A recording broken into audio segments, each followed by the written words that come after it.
Special Agent Vanessa Holt, FBI. Yeah, move along. Sir, I am a federal agent. Verify my credentials. Okay, turn around.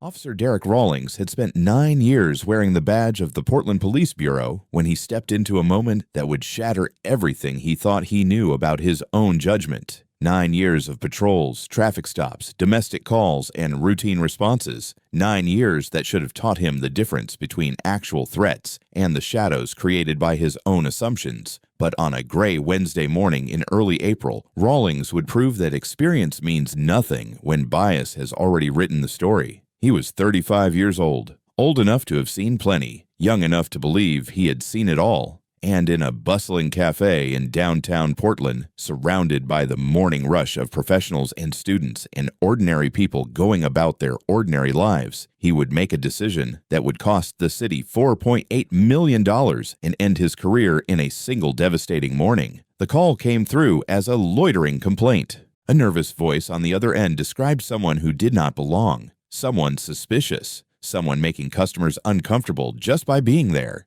That someone was Senior Special Agent Vanessa Clark, a 14-year veteran of the Federal Bureau of Investigation, a woman who had spent her career dismantling criminal enterprises and protecting the nation from threats most people would never know existed. She was sitting alone at a corner table, reviewing case files on her laptop, preparing for a meeting that would take place in less than 2 hours. She had done nothing wrong. She had violated no policy. She had committed no crime. But she had made one unforgivable mistake in the eyes of the man who called the police. She had been black in a space where someone decided black people did not belong. What happened next would become one of the most watched videos on the internet. It would spark protests and policy changes and conversations about who gets to exist in public spaces without being treated like a criminal. It would force an entire police department to confront the patterns it had ignored for years. And it would prove, with devastating clarity, that even a federal badge cannot protect you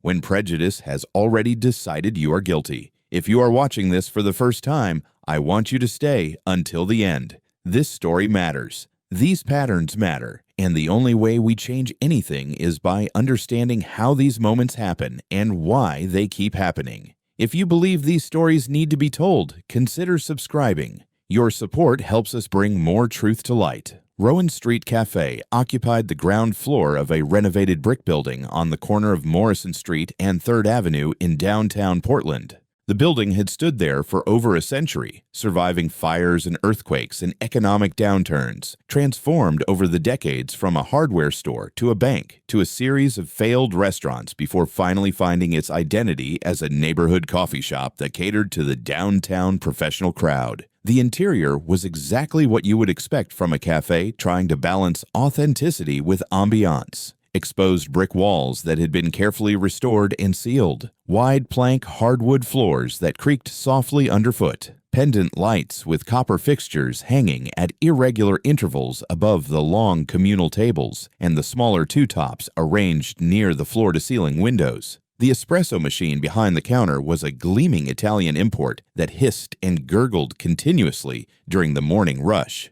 The smell of fresh roasted coffee hung in the air, mixing with the subtle sweetness of pastries warming in the display case. It was 8:20 in the morning. Outside, a light drizzle had been falling since before dawn, coating the sidewalks with a thin sheen of moisture that reflected the gray light filtering through the clouds. The temperature hovered in the low 50s. Through the large windows, you could see people hurrying past with umbrellas and raincoats, heads down against the weather, focused on getting to wherever they needed to be. Inside Rowan Street Cafe, the morning rush was reaching its peak. Every table was occupied. The line at the counter stretched nearly to the door. Conversations overlapped into a steady hum of white noise. Laptop keyboards clicked. Phone notifications chimed. The occasional burst of laughter rose above the ambient sound before fading back into the general murmur. This was the daily rhythm of the place. Lawyers from the firms on the upper floors of nearby buildings grabbing their morning caffeine before heading into depositions and client meetings. Software developers and project managers from the tech companies that had colonized the Pearl District stopping in before their morning stand-ups. Graduate students nursing single cups of drip coffee while working on dissertations.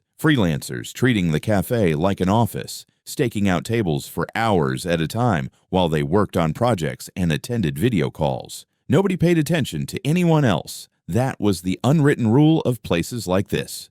You minded your own business. You focused on your own screen. You did not stare at strangers or comment on how long they had been sitting there or question whether they had the right to occupy space they had paid for with their purchases. Nobody paid attention to anyone else until someone decided to pay attention to Vanessa Clark. Senior Special Agent Vanessa Clark had been with the Federal Bureau of Investigation for 14 years. 14 years of service that had taken her from the Quantico Training Academy to field offices in 3 different cities. 14 years of cases that ranged from white-collar fraud to organized crime to counterterrorism. 14 years of proving herself in an institution that had not always been welcoming to women, and especially not to black women, in its senior ranks. She had spent 6 years in the Financial Crimes Enforcement Division, tracking money laundering operations that moved billions of dollars through shell companies and offshore accounts. She had spent 4 years before that in the Cyber Division, working cases involving ransomware attacks on hospitals and critical infrastructure. She had done 3 years in counterintelligence, work that she could never discuss in detail, even with her own family. The gaps on her official resume were filled with classified briefings and sealed court proceedings and operations that would never appear in any public record.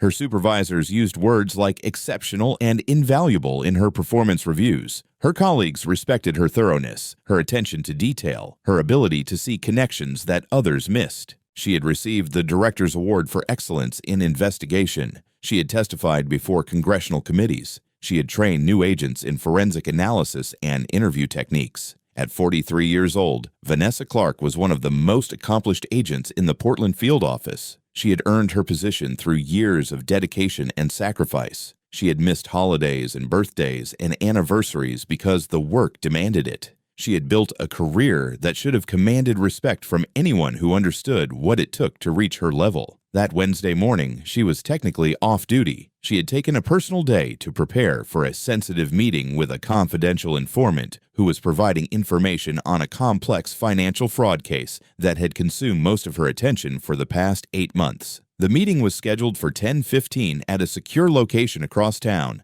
She had arrived at Rowan Street Cafe at 7:45. Wanting time to review her notes, organize her questions, and mentally prepare for a conversation that could determine the direction of a multi-million-dollar investigation. She had ordered a large Americano and an almond croissant. She had paid with her credit card and left a $3 tip in the jar on the counter. She had claimed a small table in the corner near the window, positioning herself with her back to the wall out of habit. 14 years of training had taught her to always know who was entering and leaving a space. It was instinct now, automatic, something she did without conscious thought. She wore dark gray slacks and a burgundy blouse under a black blazer, professional attire that would be appropriate for her later meeting. Her hair was pulled back in a neat twist, small gold earrings, minimal makeup. She looked exactly like what she was, a professional woman preparing for a business meeting. Her FBI credentials were in her purse, which sat on the chair next to her. The black leather case with the gold badge and laminated identification card. Her service weapon was locked in the glove compartment of her car, which was parked in a garage 2 blocks away. She did not carry it off duty unless a specific threat assessment required it. This morning, she was just having coffee, just reviewing notes, just existing in a public space like countless other people doing exactly the same thing at exactly the same moment. She had spoken to no one except the barista who had taken her order. She had made no phone calls. She had not engaged with any other customer. For nearly 40 minutes, she had simply sat at her table, alternating between reading documents on her laptop and jotting notes in a small leather notebook she always carried. She had done absolutely nothing to attract attention, but attention had found her anyway. Ethan Gallagher was 26 years old. He had been working at Rowan Street Cafe for just over 2 years, promoted to shift supervisor 8 months earlier after the previous supervisor had left to take a management position at a larger chain. He had studied business administration at a state university in California, moved to Portland after graduation because he liked the city's reputation for progressive culture, and taken the cafe job as a temporary stepping stone while he figured out his next move. He was earnest, eager, committed to creating what he described in staff meetings as a welcoming environment for their core clientele. He knew the names of the regular customers. He remembered their usual orders. He prided himself on maintaining the atmosphere that kept people coming back. That atmosphere in Ethan Gallagher's mind had a particular character. It was professional, sophisticated, the kind of place where people who worked in nearby offices felt comfortable bringing clients for informal meetings. The kind of place where you could trust that the person at the next table was someone like you, someone who belonged, someone who had legitimate business being there. Ethan Gallagher did not think of himself as racist. If you had asked him, he would have told you that he supported diversity and inclusion, that he believed in equality, that he judged people as individuals rather than as representatives of their demographic categories. He would have meant it. He would have believed it completely. But beliefs and behaviors do not always align, and on that Wednesday morning, something about Vanessa Clark made Ethan Gallagher uncomfortable. He noticed her almost immediately after she sat down. A black woman, alone, taking up a table during the morning rush. She had ordered a single coffee. She had been sitting there for what seemed like a long time. She was not meeting anyone. She was not moving toward leaving. She was just there, occupying space, her presence somehow wrong in a way that Gallagher could not have articulated if pressed. He watched her for nearly 15 minutes. He watched her tap at her laptop. He watched her write in her notebook. He watched her sip from her cup. Nothing she did was suspicious. Nothing she did was unusual. Dozens of other customers were doing exactly the same things at exactly the same moment, but somehow Gallagher could not stop watching her. The thought formed gradually, almost reluctantly, as if his conscious mind was resisting what his biases were suggesting. She did not fit. She did not belong. She was not the right kind of customer. Maybe she was homeless, using the cafe for free Wi-Fi and a warm place to sit. Maybe she was waiting for someone who was not going to show up. Maybe she was camping out, taking advantage, not really a paying customer despite the coffee she had clearly purchased. Gallagher knew these thoughts were unfair. Some part of him recognized that he was not applying the same scrutiny to the white customers who had been there just as long or longer. But the discomfort persisted. It grew. It demanded action. At 8:23 in the morning, Ethan Gallagher stepped into the back office and pulled out his phone. He hesitated for just a moment, his thumb hovering over the keypad. Then he dialed the non-emergency police line. The conversation was brief. The dispatcher asked questions. Gallagher's answers were vague, uncertain, built on feeling rather than facts. Is the person causing a disturbance? No, not exactly. Is the person being threatening or aggressive? No, nothing like that. Has the person violated any store policies? Well, no, not specifically. Is the person a paying customer? I mean, she bought a coffee, but that was a while ago. What specifically is the concern? She has been here for a long time, and she is making people uncomfortable. She does not really fit in here, you know?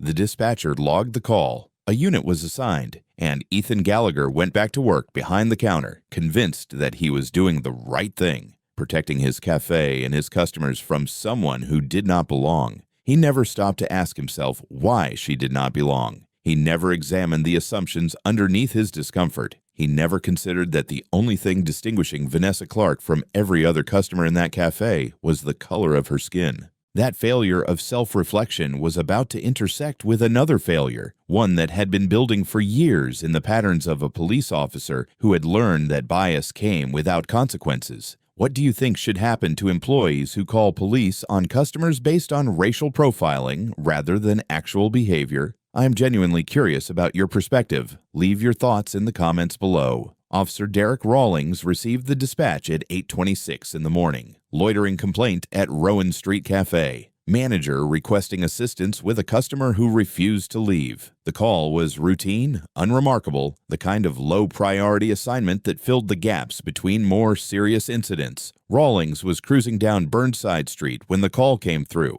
He acknowledged it, made a U-turn at the next intersection, and headed toward 3rd Avenue. In his mind, the narrative was already forming. Someone causing trouble, probably homeless, probably belligerent. He would show up, assert authority, resolve the situation, and move on to the next call. Standard procedure. What the dispatcher had not mentioned, because the dispatcher had not known, was that the person in question was a federal agent. What Rawlings could not know, because Rawlings had never examined his own patterns, was that his response to this call would be shaped by assumptions he did not recognize as assumptions. Derek Rawlings had been with the Portland Police Bureau for 9 years. In that time, he had compiled a personnel file that should have triggered intervention at multiple points. 13 complaints from members of the public. 13 separate incidents in which citizens had alleged that Rawlings had treated them unfairly, inappropriately, or with excessive force. 9 of those complaints specifically alleged racial bias or profiling. 4 of the complaints had been sustained, resulting in formal reprimands and mandatory additional training. The other 9 had been closed with findings of insufficient evidence or exonerated, often despite witness statements and circumstantial evidence that suggested the complaints had merit. The pattern was consistent and unmistakable to anyone who cared to look. Rawlings responded differently to people of color than he did to white citizens. He was more likely to escalate encounters, more likely to interpret neutral behavior as suspicious, more likely to use force, more likely to make arrests for minor infractions that he would have handled with warnings in other circumstances. A black teenager sitting in a parked car outside a convenience store, Rawlings had run the plates, demanded identification, searched the vehicle without consent, and held the young man for nearly an hour before releasing him without charges. A Hispanic woman walking her dog in an upscale neighborhood. Rawlings had stopped her 3 times in a single month, each time demanding to know where she lived and whether she belonged in the area. An Asian man photographing public buildings downtown. Rawlings had detained him for questioning about possible terrorist surveillance activity,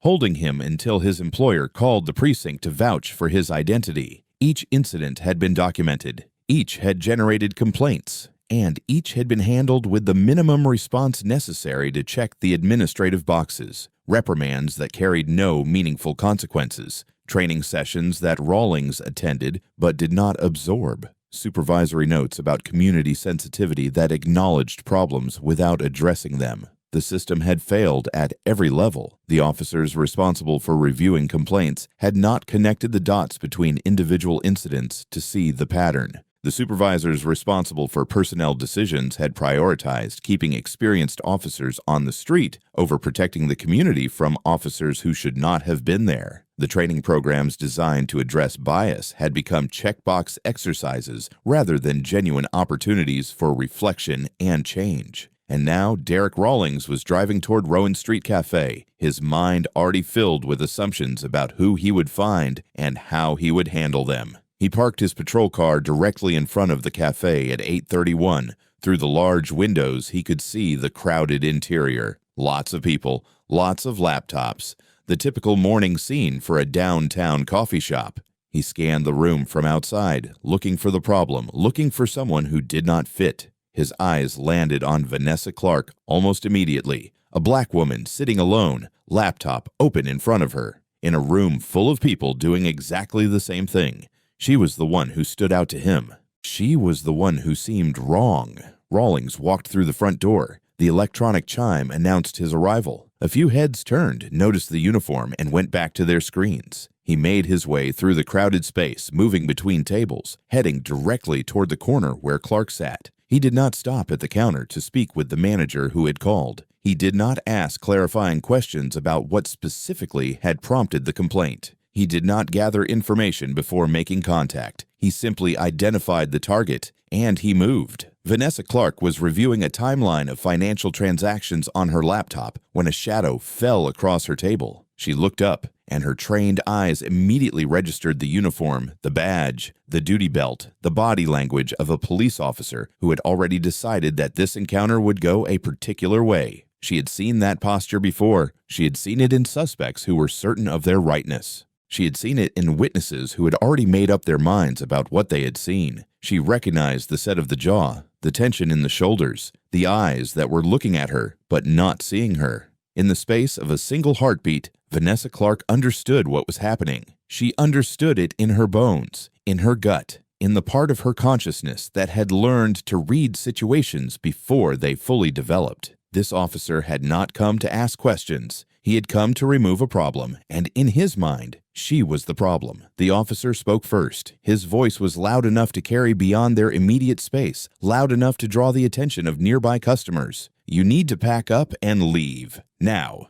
Clark kept her voice calm. Years of training in high-pressure interviews had taught her to control her tone, to keep emotion out of her responses, to project authority without aggression. "I'm sorry, is there a problem? I'm just having coffee. The manager says you've been here too long. You're loitering. Time to go." Clark glanced around the cafe. Every table was occupied by people who had been there as long as she had, or longer. A young man in a tech company hoodie had been camped at the communal table since before she arrived. Two women near the window had been deep in conversation for at least 45 minutes. An older gentleman was reading an actual newspaper, something Clark had not seen in years, clearly in no hurry to leave. "Loitering?" Clark kept her voice steady. "I'm a paying customer. I bought this coffee less than an hour ago. I haven't violated any policy I'm aware of. Ma'am, I'm not going to argue with you. The manager wants you out. That means you leave." Clark felt the familiar weight of the moment settling over her. This was the choice that Black people in America had to make more often than anyone should have to count. Assert your rights and risk escalation. Comply with injustice and sacrifice your dignity. Neither option was good. Neither option was fair. The fact that she had to choose at all was itself the injustice. But Clark had an advantage that most people in her situation did not have. She had credentials. She had authority. And she had 14 years of experience in encounters far more dangerous than this one. "Officer, I think there's been a misunderstanding. I'm Senior Special Agent Vanessa Clark, FBI. I'm off duty right now, just reviewing some case files before a meeting later this morning." She watched his face as she spoke. She watched for the flicker of recognition, the slight softening of posture that should come when a police officer realizes they are speaking to a fellow law enforcement professional. She watched for the moment when the situation would begin to de-escalate. It did not come.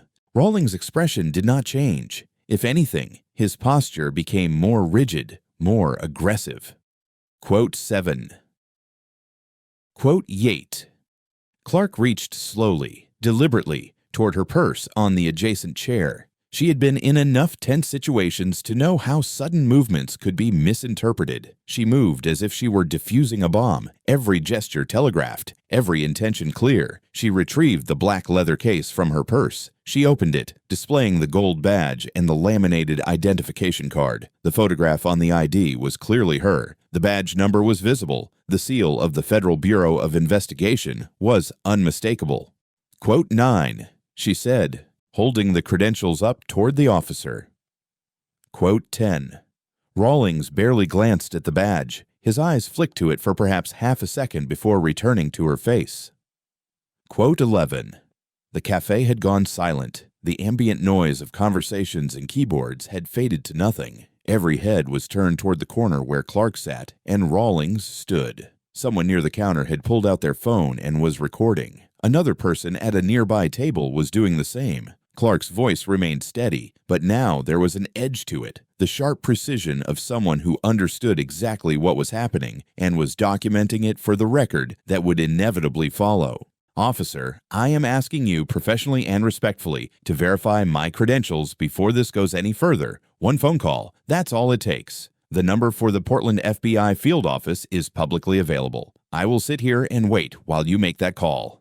Stand up now. I'm not going to ask again. I'm not refusing to cooperate. I'm asking you to do basic due diligence before you arrest a federal agent. That's not an unreasonable request." Rawlings stepped closer. His hand moved to his duty belt, not to his weapon, but to the handcuffs. The gesture was deliberate, theatrical, designed to intimidate. "Last chance. Stand up, or I'm going to stand you up." Clark's mind raced through the calculations. She could continue to assert her rights, and this would escalate. This officer had clearly decided that she was the problem, and no amount of evidence was going to change his mind. The credentials in her hand meant nothing to him. The calm professionalism in her voice meant nothing to him. He saw what he expected to see, and he was going to act on those expectations regardless of reality. She could resist, and she might end up hurt. She could comply, and she would be humiliated. Neither option felt like justice, but one option gave her a better chance of surviving this encounter without injury and holding this officer accountable afterward. Clark raised her voice slightly, projecting it across the quiet cafe. Quote 16. She stood slowly, deliberately, her hands visible at all times. She placed her laptop on the table. She set her purse down beside it. She moved with the measured pace of someone who wanted no ambiguity about her compliance. Rawlings grabbed her arm before she had finished turning around. His grip was harder than necessary, fingers digging into the flesh above her elbow. He yanked her arm behind her back with a sudden motion that sent a jolt of pain through her shoulder. Quote 17. Clark said, her voice loud and clear. Quote 18. Rawlings yanked her other arm back, bringing her wrists together. She heard the metallic click of handcuffs, felt the cold steel close around her wrists. He tightened them past the point of security into the territory of punishment. The metal edges bit into her skin. Quote 19. Quote 20. A voice from somewhere in the cafe called out. Quote 21. Another voice. Quote 22. Another. Quote 23. Rawlings ignored them all. He guided Clark toward the front door, one hand gripping her arm above the elbow, the other pressing against her upper back. Outside, the drizzle had picked up slightly. The patrol car sat at the curb, lights not flashing, waiting. Clark stopped just outside the door. Quote 24. Quote 25. He opened the back door of the patrol car and guided her inside. The back seat was hard plastic, designed for durability rather than comfort. With her hands cuffed behind her back, there was no way to sit that did not strain her shoulders. Rawlings closed the door and walked around to the driver's side. Through the window, Clark could see people gathered outside the cafe. Phones were raised. The scene was being documented from multiple angles. Good, she thought. Let them see. Let everyone see. The drive to the precinct took 11 minutes. Rawlings said nothing during the ride. Clark spent the time organizing her thoughts, reviewing the sequence of events, preparing the report she would file with the FBI the moment she was released. She had been an agent long enough to know how these things worked. The evidence was overwhelming. The witnesses were numerous. The video documentation would be extensive. This officer had made a catastrophic error in judgment, and the consequences would be severe. But knowing that did not make the handcuffs less tight. Knowing that did not erase the humiliation of being arrested in front of dozens of strangers for the crime of existing in a public space. Knowing that did not undo the fundamental injustice of being treated as a criminal because someone saw your skin color and decided you did not belong. The patrol car pulled into the precinct parking lot. Rawlings parked in a reserved space near the side entrance. He got out, walked around to the back door, and opened it. "Let's go."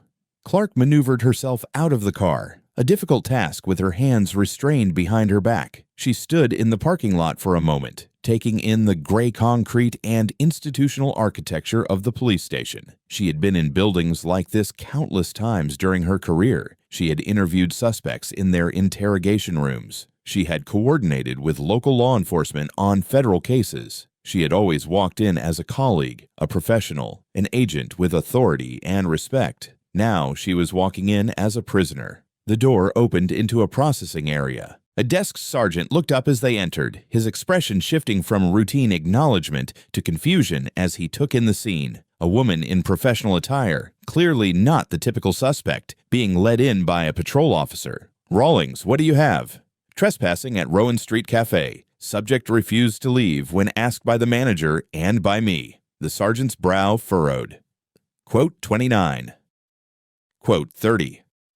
Clark spoke before Rawlings could continue. Her voice was calm and professional, carrying the authority of 14 years in federal law enforcement. Quote 31. The sergeant's face went through a rapid series of expressions: confusion, disbelief, and then something that looked very much like dread. "She showed you FBI credentials?"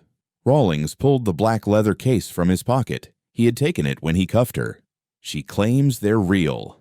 The sergeant took the credentials and examined them carefully. Clark watched his face as he turned the badge over in his hands, studied the identification card, checked the hologram and seal. She had seen that look before, on the faces of people who were realizing that a very bad situation was about to get much worse. "Rawlings, these look authentic." "They could be fake. Anyone can order one online." The sergeant shook his head slowly. "These are real credentials. I've seen enough federal IDs to know what I'm looking at."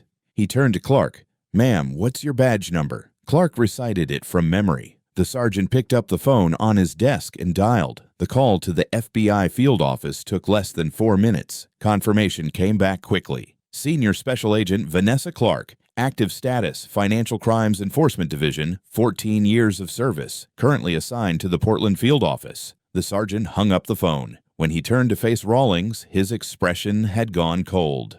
You arrested an FBI agent. You arrested a federal agent for sitting in a coffee shop. She showed you her credentials, and you decided they were fake without making a single phone call to verify. The manager called it in. I was responding to a complaint. I don't care what the manager said. You had a woman show you FBI credentials, and you put her in handcuffs. That's not responding to a complaint. That's creating a federal incident. He walked around the desk and removed the handcuffs from Clark's wrists. Deep red impressions marked the skin where the metal had been too tight. She rubbed her wrists, feeling the blood flow return to her fingers. A door opened behind them. A woman walked through, early 50s, lieutenant's bars visible on her collar. She moved with the purposeful stride of someone who had just received very bad news and was trying to assess the damage. Lieutenant Rebecca Torres had been with the Portland Police Bureau for 23 years. She had seen officers make mistakes before. She had managed scandals and controversies and public relations nightmares. But even from the brief summary she had received walking over from her office, she knew this was different. What happened? The desk sergeant briefed her quickly. Clark listened as her own arrest was summarized in bureaucratic shorthand. It sounded even more absurd reduced to its essential facts.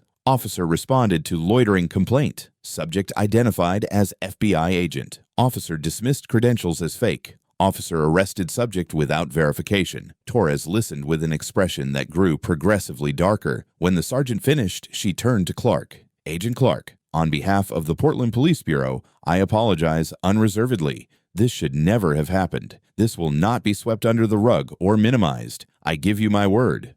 Clark nodded. She appreciated the sentiment, but she had been in law enforcement long enough to know that words were easy. What mattered was what came next. Torres turned to Rawlings. Badge and weapon. Now.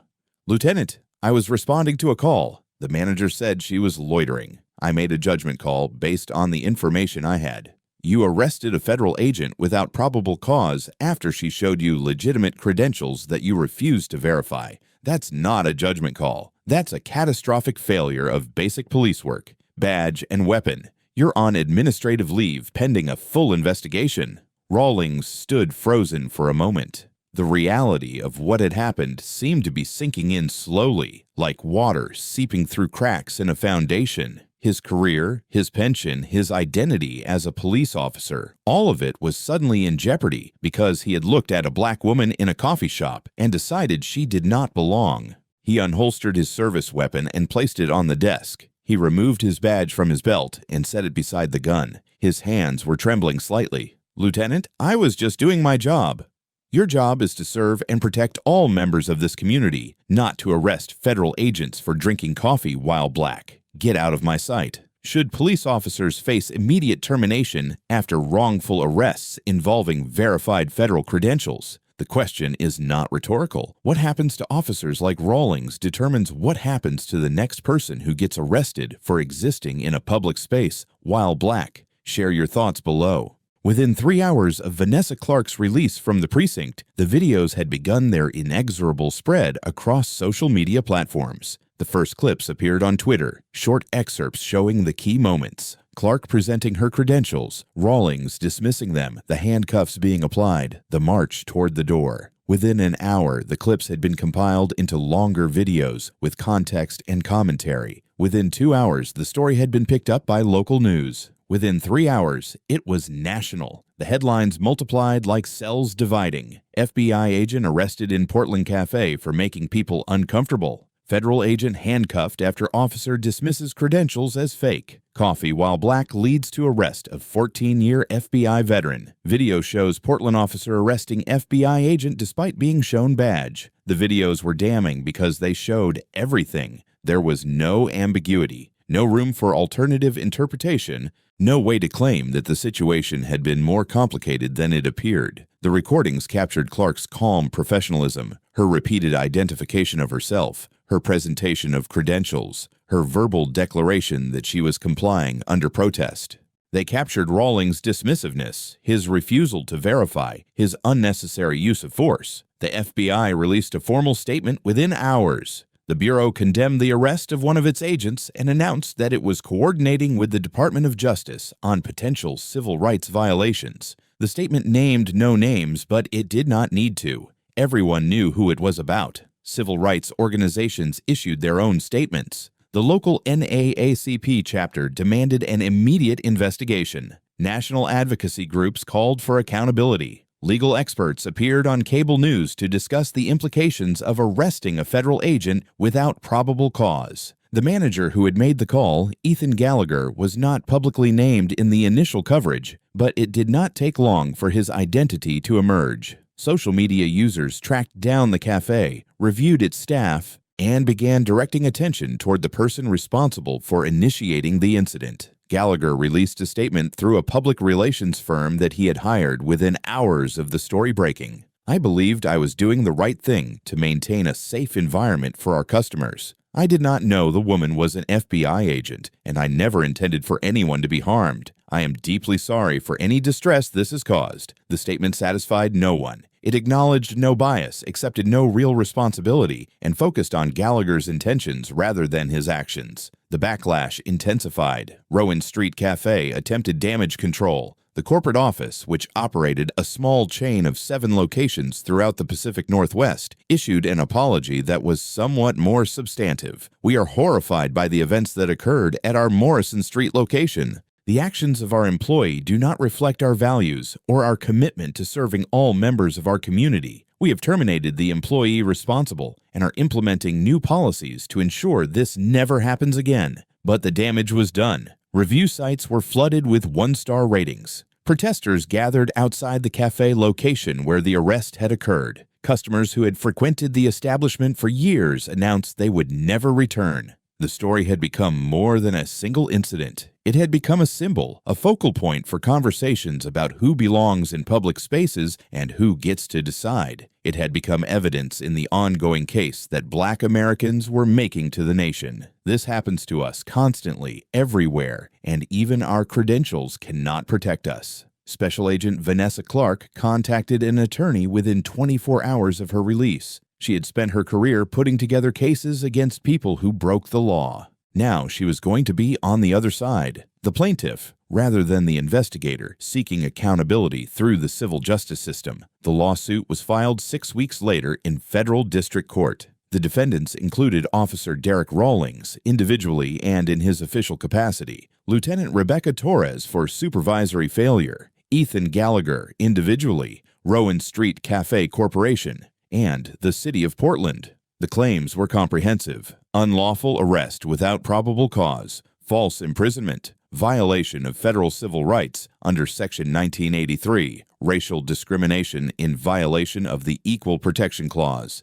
excessive use of force, intentional infliction of emotional distress, negligent hiring, training, and supervision. The complaint detailed Rawlings' history with the department, the 13 prior complaints, the 9 allegations of racial bias, the 4 sustained findings, the pattern of escalation with people of color, the failure of supervisors to remove him from patrol despite documented problems. It detailed the events at Rowan Street Cafe with precision, drawing on the multiple video recordings, witness statements, and Clark's own recollections. It documented the physical evidence, the marks on Clark's wrists from the too tight handcuffs, the bruising on her arm where Rawlings had gripped her, and it asked for damages, compensatory damages for the humiliation, emotional distress, and injury Clark had suffered, punitive damages to punish the deliberate indifference to constitutional rights, attorneys' fees and costs. The city's legal team reviewed the evidence and recognized immediately that they were facing an unwinnable case. The videos were everywhere. The FBI was involved. The officer's history was indefensible. Every factor that might have given them leverage in settlement negotiations was absent. Rowan Street Cafe's insurance attorneys reached the same conclusion. The company's liability was clear. The employee had acted within the scope of his employment. The call to police had been the proximate cause of the harm. Fighting the case would only generate more negative publicity and likely result in a larger judgment. Settlement negotiations began within 4 months and concluded within 9. The city of Portland agreed to pay $4.8 million to senior special agent Vanessa Clark. Rowan Street Cafe Corporation contributed an additional $650,000 from its commercial liability insurance. The settlement included non-monetary provisions as well. The police department agreed to implement new policies requiring verification of credentials before any arrest involving claimed law enforcement status. The city agreed to fund an independent review of its complaint handling procedures. Rowan Street Cafe agreed to institute mandatory bias training for all employees and to prohibit calls to police based on customer presence unless actual criminal behavior was occurring. But settlements, however large, do not undo harm. They do not restore dignity. They do not erase the memory of being handcuffed in front of strangers for the crime of existing in a public space. Vanessa Clark had won her case, but she had lost something that no amount of money could replace.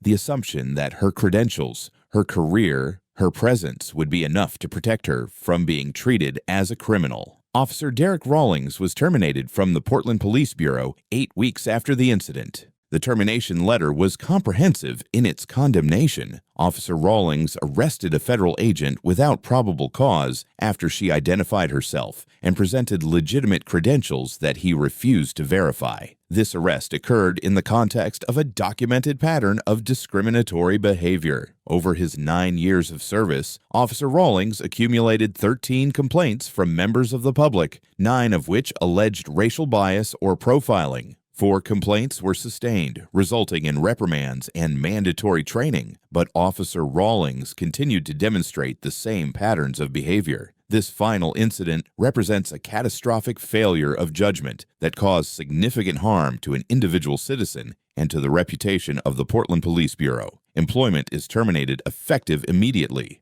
Rawlings' name was entered into the national database that tracks decertified law enforcement officers. His career in policing was over at 35 years old. The pension he had been building for 9 years was forfeit. The identity he had constructed around being a police officer was gone. He gave no public statements. He hired no public relations firm. He simply disappeared from public view, another cautionary tale in a profession that rarely seemed to learn from its cautionary tales. Ethan Gallagher faced his own consequences. He was terminated from Rowan Street Cafe the day after the story went national. He was named as a defendant in the lawsuit, which meant his name would be permanently associated with racial profiling in public records and news archives. He settled his portion of the case through a personal contribution and a public statement acknowledging that his actions had been driven by unconscious bias. The statement was more substantive than his initial apology. "I called the police on a woman because she was black.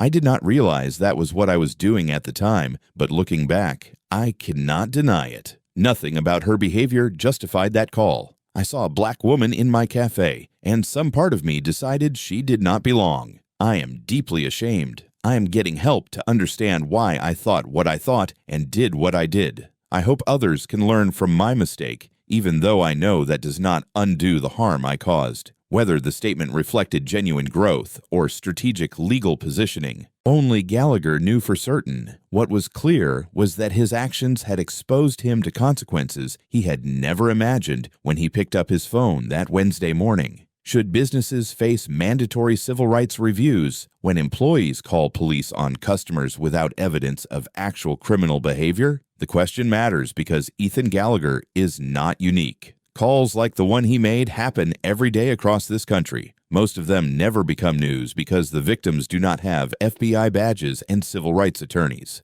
Tell me what you think in the comments. The Portland Police Bureau faced a reckoning that extended far beyond a single officer and a single incident. The lawsuit had exposed systemic failures that demanded systemic responses. Internal Affairs conducted a comprehensive review of complaint handling procedures. The findings confirmed what civil rights advocates had been saying for years. Rawlings had accumulated 13 complaints over 9 years. 9 of those complaints had alleged racial bias. The pattern was unmistakable to anyone who reviewed the file as a whole, but no one had reviewed the file as a whole. Each complaint had been handled individually, evaluated in isolation, resolved without reference to the broader picture. The 4 sustained complaints had resulted in written reprimands and mandatory training. The training had been completed and documented, but no one had assessed whether the training actually changed Rawlings' behavior. No one had checked whether the patterns continued after each intervention.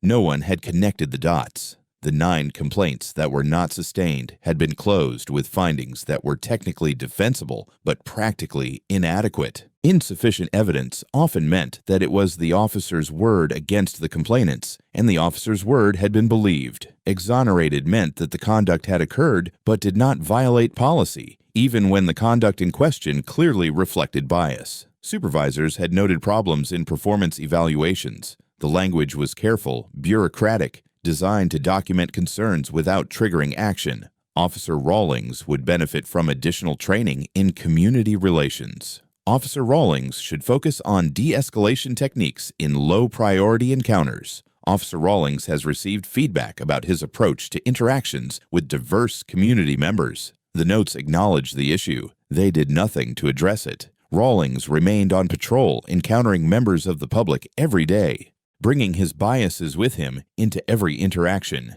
The Department of Justice announced a pattern and practice investigation into the Portland Police Bureau. Federal investigators would examine whether the department had engaged in a pattern of civil rights violations through discriminatory policing. They would review complaint handling, training programs, supervision practices, and the use of force. The investigation took 18 months. The findings, when they were released, confirmed systemic failures at every level. The consent decree that followed required sweeping reforms, mandatory desk duty, or administrative assignment for any officer accumulating 4 or more complaints, alleging discrimination pending comprehensive review. Previously, officers could accumulate double-digit complaints without meaningful consequences. The new threshold forced earlier intervention, required verification of claimed law enforcement credentials before any arrest in non-emergency situations. A single phone call could have prevented Vanessa Clark's arrest. The new policy made that call mandatory, real-time body camera review for all arrests, with supervisory sign-off within 24 hours.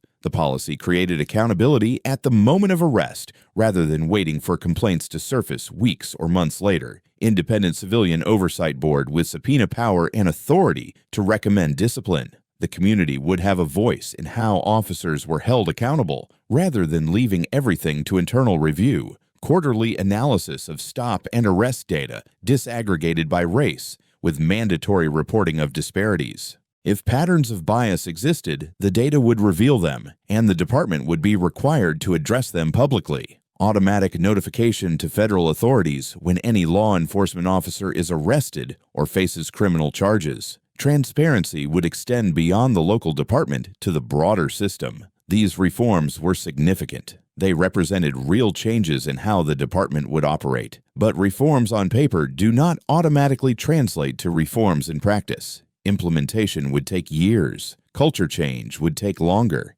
And in the meantime, officers with biases would continue to patrol the streets, making decisions about who belonged and who did not. Senior Special Agent Vanessa Clark testified before the City Council during the public comment period on the consent decree. Her testimony was powerful in its simplicity. I am a federal agent. I have been with the FBI for 14 years. I have dedicated my career to protecting this country and its people. I have credentials. I have authority. I have the backing of the most powerful law enforcement agency in the world. She paused, looking out at the council members and the audience in the gallery. And none of that mattered when I sat down in a coffee shop in this city. An employee saw a black woman and decided I did not belong. An officer saw a black woman and decided I must be lying about who I was. My credentials were in my hand. My badge was visible. I told him exactly who I was and invited him to verify. He did not care. His bias was so complete that it overrode physical evidence. Another pause. The room was silent. I want you to understand what that means. If this can happen to me, with everything I have, with every credential and protection and resource at my disposal, what happens to everyone else? What happens to the black teenager who gets stopped because someone thinks he looks suspicious? What happens to the black professional who gets questioned because someone cannot believe she belongs in an upscale neighborhood? What happens to all the people who do not have FBI badges and civil rights attorneys and the resources to fight back? She leaned forward slightly. This is not about me. It was never about me. It is about the system that allowed this to happen and keeps allowing it to happen. Until that system changes, until officers like Rawlings are removed after 3 complaints instead of 13, until employees like Gallagher are trained to recognize their bias before they pick up the phone, until everyone in this city can sit in a coffee shop without being treated like a criminal because of their skin color, we have not done enough. We have not done nearly enough. The room remained silent for a long moment after she finished speaking. What could anyone say? She had laid out the reality with devastating clarity. The question was whether anyone was prepared to do what needed to be done in response. This case was not just about a wrongful arrest. It was not just about one officer with a documented history of bias. It was not just about one manager who made a terrible decision. It was about systems and patterns and assumptions that operate beneath the surface of daily life, shaping outcomes in ways that are invisible until they become impossible to ignore. Vanessa Clark did everything right. She was professionally dressed. She was quietly working. She was a paying customer. She identified herself clearly. She showed her credentials. She remained calm. She complied with instructions. She documented everything. None of it mattered. None of it protected her. Because to the people who decided she did not belong, the evidence of their own eyes was less convincing than the assumptions in their own minds.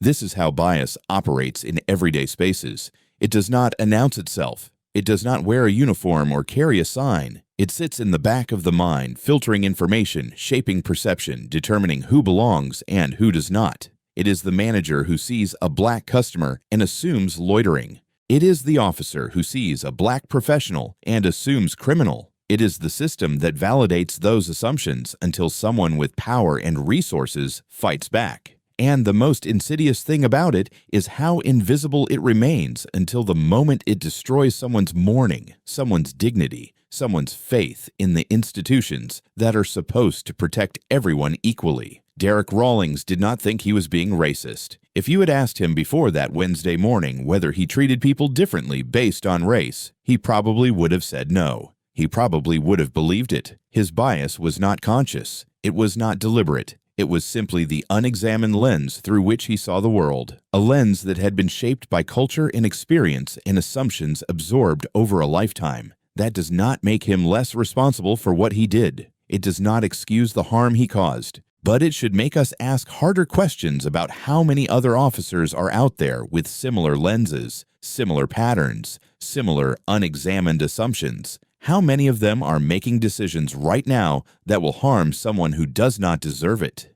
Ethan Gallagher did not think he was being racist either. He thought he was protecting his cafe, maintaining the right atmosphere, doing what any responsible manager would do. The bias that led him to see Vanessa Clark as a problem was invisible to him, operating below the level of conscious thought. He could not see it because he had never been trained to look for it, never been given the tools to examine his own assumptions, never been held accountable for the ways those assumptions shaped his behavior. That does not excuse him. The harm happened regardless of his intentions. But it should make us ask harder questions about how many other managers, employees, neighbors, and citizens are making similar calls every day, activating law enforcement against people who have done nothing wrong based on assumptions they do not recognize as assumptions. The settlement paid money. The terminations ended careers. The reforms changed policies. But none of that undoes the fundamental harm at the center of this story. A woman was arrested for drinking coffee while black.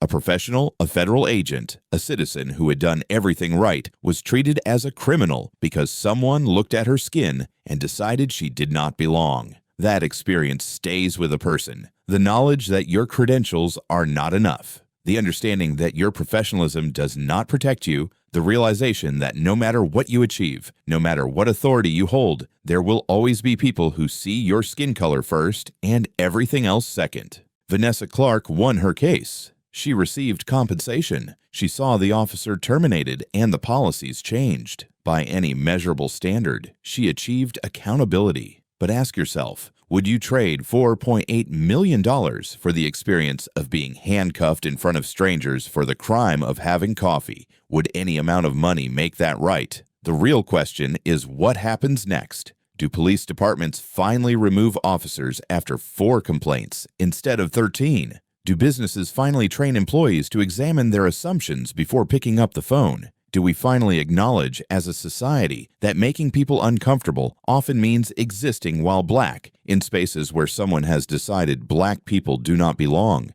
Because if we do not fix the systems, if we do not address the culture, if we do not examine our own assumptions and biases and unexamined beliefs, then we are just waiting for the next officer, the next manager, the next victim, the next viral video, the next settlement, the next round of outrage and reform and promises that always seem to fall short of actual change. Vanessa Clark testified that this is not about her. She was right. It is about all of us. It is about the world we are building and the world we are willing to accept. It is about whether credentials and professionalism and basic human dignity will ever be enough to protect someone from bias backed by authority. The answer to that question is not written yet. We are writing it every day in the decisions we make, the assumptions we examine or ignore, the systems we maintain or change. Every time someone calls the police on a person for existing in a space while black, that is an answer. Every time an officer dismisses evidence because it contradicts their assumptions, that is an answer. Every time a system fails to remove officers with documented patterns of bias, that is an answer. What answer are we giving? What answer should we give? If you believe these stories matter, if you believe accountability requires awareness, if you believe change starts with understanding how these patterns operate, then stay with this channel. Subscribe if you have not already. Share this video with someone who needs to see it. Leave a comment with your thoughts, your experiences, your ideas for what should change. This is not just about one officer, one manager, one agent. It is about all of us. It is about the systems we build and the systems we tolerate. It is about whether we are willing to do the work of examining our assumptions or whether we will keep waiting for the next video to remind us that the work still needs to be done. The work still needs to be done. Let us do it together.